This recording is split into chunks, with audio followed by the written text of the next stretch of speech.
finance.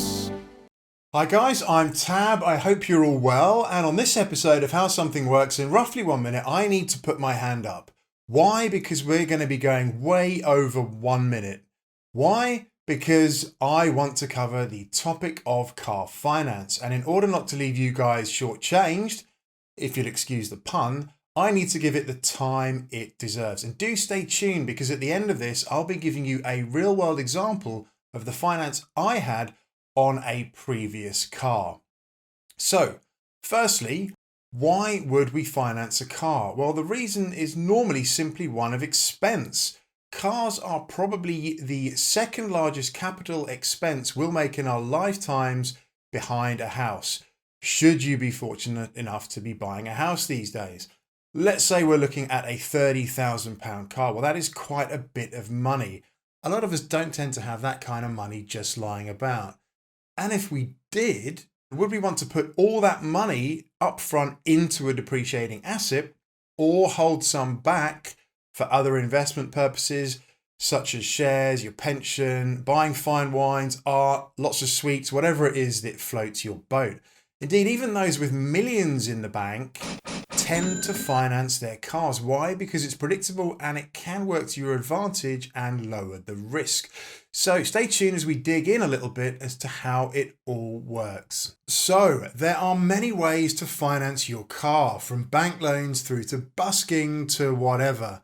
But the one I want to focus on today is by far the most prevalent in the marketplace, and that is the PCP, or personal contract plan. And to make it more real, I'll provide you with the exact figures from a previous agreement I had on the Mercedes C63s Coupe, and also give you some insight into the experience I had running through a PCP. So, PCPs are available through many brokers these days, or direct through the car manufacturers, who often run these through dedicated finance houses. They're often given fancy names like Horizons or Select to make them seem a bit less financy and a bit less scary. But if they talk about a balloon payment, you are almost certainly getting into a PCP. So there are three main components of a PCP: the deposit, a load of monthly payments, and then the final balloon payment, also known as a guaranteed minimum future value, or GFV or GMFV, or something along those lines. But I want to look at those three components in more detail, starting with the deposit. The deposit is the initial sum of money that you pump into the agreement. It can be an upfront number of months, or it can be a set value that you've agreed with that finance provider. Now, the more that you pump in as an initial deposit, the less you'll have outstanding to finance. And that outstanding finance is obviously the monthly payments and that guaranteed minimum future value. What we've put into the deposit, we can take off the cost of the car and we can pretty much consider it gone. Now, when we look at the APR, or interest rate, this is where it pays to shop around to ensure that you're getting the best possible deal. The interest is based on a number of factors, but most notably the current base rates and also your credit history. And a really important thing to note about a PCP is what you pay interest on. You'd think that you just pay interest on those monthly payments, i.e. that portion of money that is set aside for the monthly payments. But in fact, that's not the case. You pay interest on the entire outstanding balance. So that includes that balloon payment, that lump of money which is sat there, a lump of money which you're not paying into, but you will pay interest on. So that's something that you really need to consider. Next up, the monthly payments. Well, pretty straightforward, and there's not that much to say here apart from you'll pay a set amount every month for a fixed duration. That duration is normally 24, 36 or 48 months, 2, 3 or 4 years, depending on your financial agreement. What is worth noting is that out of that monthly payment, some of that money is going to go into the capital, i.e. reducing the cost of that loan, reducing the outstanding cost. And some of that money is going to be going into an interest payment, and that money is taken as profit by the finance houses that run these deals. So that part is pretty self-explanatory. And then there's the final part, which is the guaranteed minimum future value, or that balloon payment. This is sometimes a little misconstrued in terms of how it works at the end. But just to clear a few things up, it is pretty simple. The balloon payment will not change. That is pre-agreed up front and will be the same at the end of that PCP. However, you have a number of options available to you in terms of what you do. Most commonly is people will simply return the car and walk away from that deal. And that is it. It's the end of it. It's all signed off and closed, and it's no longer in your name. Job done. Another option available to you if your car is purchased through one of the larger dealerships is often a shift into a new contract. And let's have a look at how that might work. Well, let's say your balloon payment is £10,000. When you've made your final monthly payment, your car in the marketplace might be worth, let's say, £15,000. Well, you have £5,000 to negotiate a new contract with, and that dealer might put that towards a deposit for your next agreement. One bit of confusion I've often heard here is you can hand the car back and the dealer will simply say, the car is worth £15,000, here's £5,000 cash. It does not work like that. Absolutely not. If you want to release that £5,000 that might be available in the car on the second-hand market, you would need to settle that balloon payment yourself, i.e. pay the dealer, pay the finance provider £10,000, and the car is then yours to do with what you choose. And this is where it can be very prudent to do a bit of deep thinking at the top end of a finance agreement. So if you consider perhaps buying a diesel car now, in 3 years' time, the resale value of that might be a little bit shady because the transition away from diesel, away from highly polluting cars is definitely something that we're seeing. I think electric cars are going to be a very safe bet. And I think petrol cars and hybrid cars will still be a relatively safe bet. But this is where it does pay to do a little bit of thinking. No one can predict the future, but there's a lot of work gone into getting that balloon payment in terms of working out where that car might be roughly. Another really important thing to consider is the mileage clause, which is normally attached to a PCP. And that is very important to consider if you're planning on returning that car at the end. Every PCP will have a mileage clause attached to it. That is, you can do a set number of miles every year that you have that car for. So let's say you have a car on a 3-year lease. You're allowed to do 10,000 miles per annum. That is 30,000 at the end. If you were to do 20,000 in the first year, you would only be able to do 10,000 over the next 2 years combined. If you went over this and wanted to return the car at the end, you would pay a penalty. If you were under this, you wouldn't get any refund, but it might have a beneficial effect on the resale value of that car. If you buy the car at the end, you pay off the balloon payment, that mileage is completely irrelevant. They do not care about it because the car becomes yours. Another thing that's worthy of note is the condition clause. If you're looking to return the car at the end of the agreement, the car must be within fair wear and tear limits. And every agreement is different in this respect. So do your research and check to see if your car has gone beyond what is deemed fair wear and tear.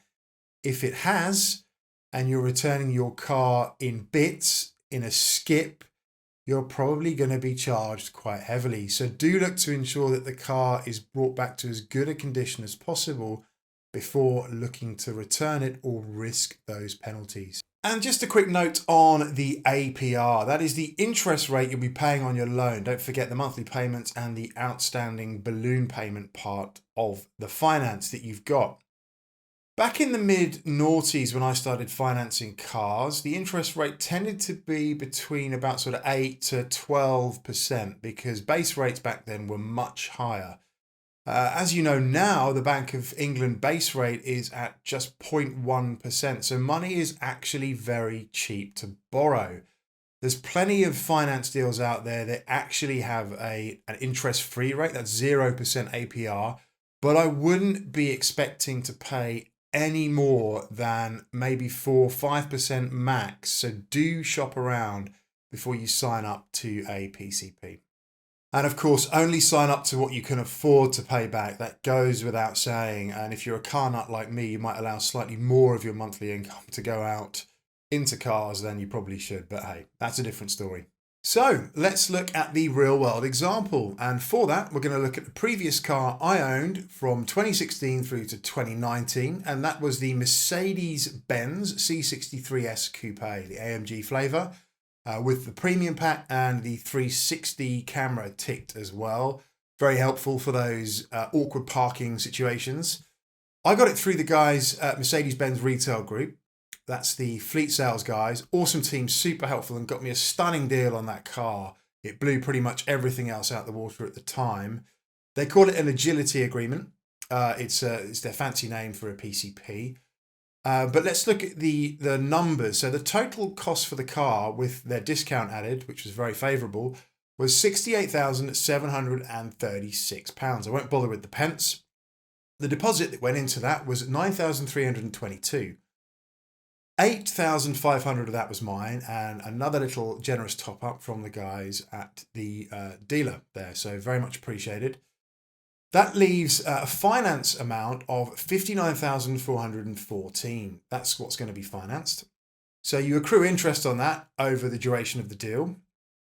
And that came in the interest comes in at $7,278. So that gets added on, leaving a total balance to pay of $66,692. Including the deposit, that's a total of £76,014. The APR on that was 5.3%, which I thought was pretty good given the car market at the time and where I was seeing other loan APRs at. Don't forget you pay that, the APR is an annual interest rate, so how much you're paying per year on that outstanding money, and that includes the balloon payment, don't forget. So that gave me a monthly payment of £876. I know it seems like a lot, but to me, it was worth every penny because I was in what I thought was a great car and what was a great car. The balloon payment on that was $35,125. Don't forget that doesn't change, so that stays the same regardless. I thought at the time when I signed up for that, there's no way I'd be paying that off. I'd probably just hand the car back because I thought the car might be worth there or thereabouts. So don't forget, when you make your monthly payment, some of that goes into the ether, into thin air.